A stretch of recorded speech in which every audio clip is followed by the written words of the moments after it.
right now, as you're watching this, someone else is watching it too, in a different country, a different time zone, a different life, but the same quiet hour. Tonight we're exploring the people who love you, but keep their distance, together.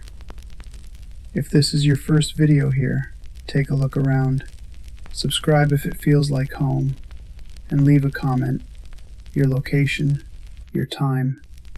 That small act of saying, "I'm here," does something. It reminds all of us that we're not as alone in this as the dark sometimes makes us feel. Lights low. Here we go. Close, but never close enough. There's a particular kind of confusion that comes from loving someone who never quite lets you all the way in. They show up. They remember small details about your life. They seem to care, genuinely, deeply. And yet, somehow, there's always a door that stays slightly closed. A conversation that turns light right when it was about to get real. A "we should talk about this sometime" that never quite becomes now. A warmth that's real, but always at arm's length. If you've loved someone like this, or if you suspect you might be someone like this, tonight's exploration is for you. Not to diagnose anyone, not to assign blame, but to finally understand what's actually happening beneath that distance. What avoidant attachment actually is. In psychology, there's a framework called attachment theory. It describes the patterns we develop very early in life for how safe closeness feels. Some people develop what's called an avoidant attachment style. And the most important thing to understand about this style is that it was never about not wanting love. It was about learning early on that closeness came with a cost.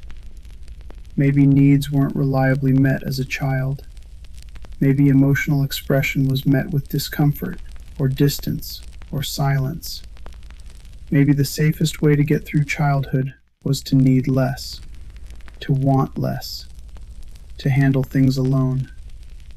And so the nervous system adapted. It learned a simple, protective rule. Closeness is where the danger lives. Not because closeness is actually dangerous, but because, once, it was the place where disappointment was most likely to happen. Why the distance and the caring aren't contradictions. This is the part that confuses people most. How can someone care and pull away at the same time? But the truth is, they're not contradictions. They're two sides of the exact same system. For someone with avoidant patterns, getting close to someone activates a kind of internal alarm. Not because they don't want the closeness, but because closeness, historically, has meant vulnerability, and vulnerability has meant risk. So the nervous system does something clever and quietly tragic. It lets the caring happen, but it puts a ceiling on the closeness. It's not a calculated choice. It's automatic. The same way your hand pulls back from something hot before you've consciously decided to move it. The person on the other side of this often feels it as rejection. But what's actually happening is closer to self-protection that's outlived its original purpose. What it feels like to love someone like this. If you're the one on the receiving end of this distance, I want to speak to you for a moment. You've probably spent a lot of time trying to figure out what you did wrong, replaying conversations, wondering if you were too much or not enough, or somehow asking for something that wasn't reasonable to ask for. You've probably also experienced a strange kind of grief, the grief of loving someone who is right there, but somehow still out of reach. That's a particular kind of loneliness. Not the loneliness of being alone, the loneliness of being almost with someone.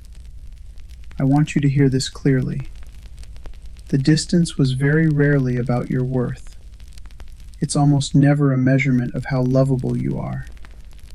It's a measurement of how safe closeness feels to someone else's nervous system, something that was largely decided long before they ever met you.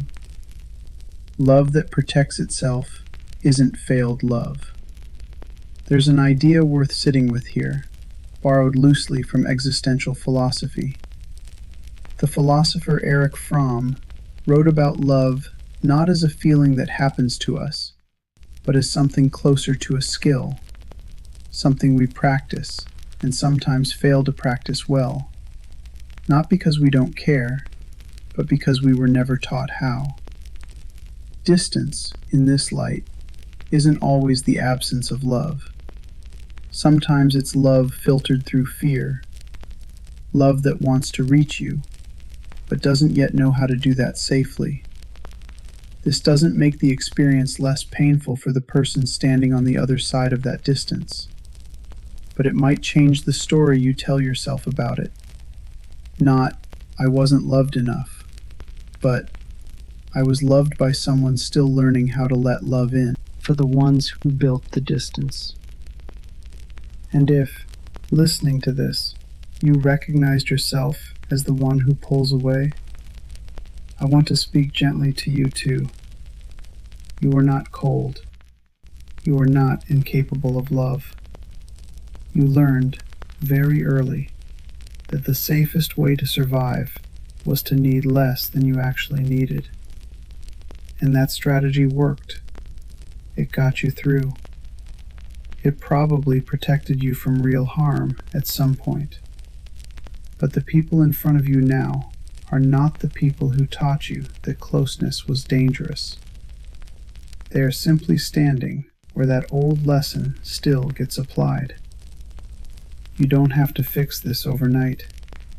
You don't have to force closeness that doesn't feel safe yet.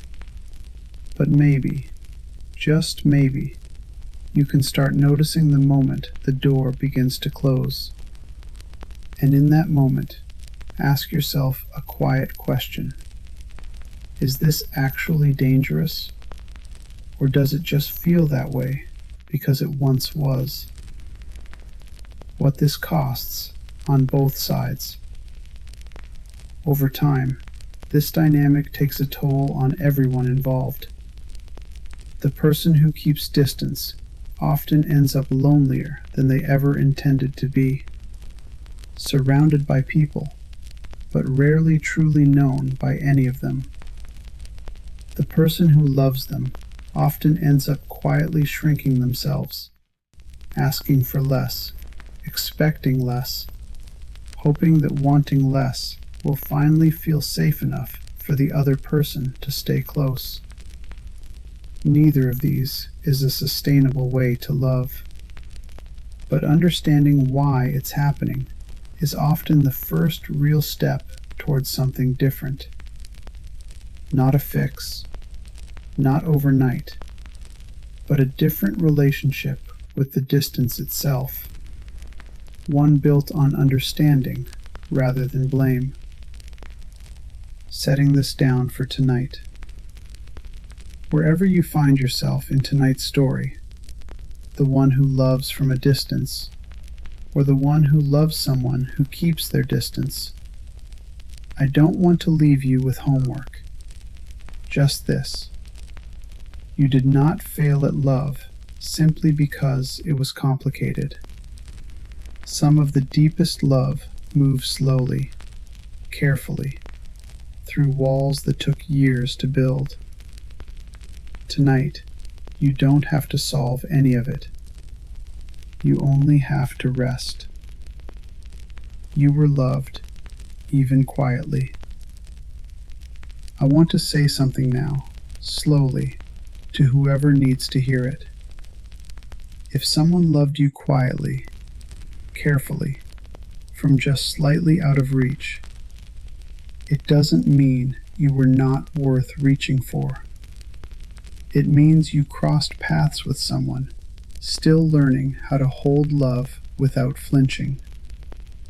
And if you are the one who keeps people just slightly out of reach.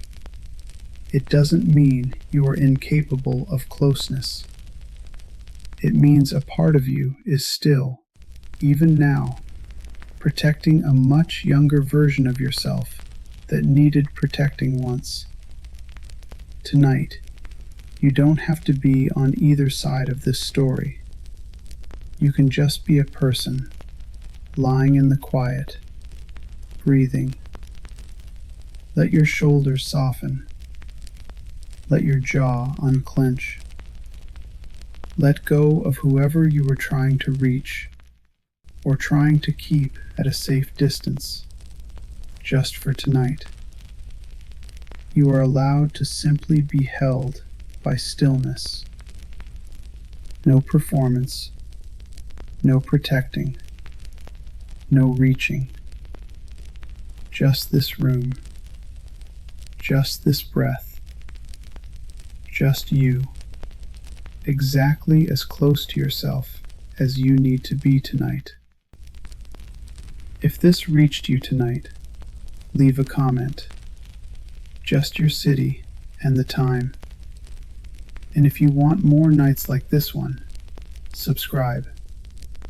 We're here every Monday and Thursday. Same quiet place, same honest voice. Good night, wherever you are.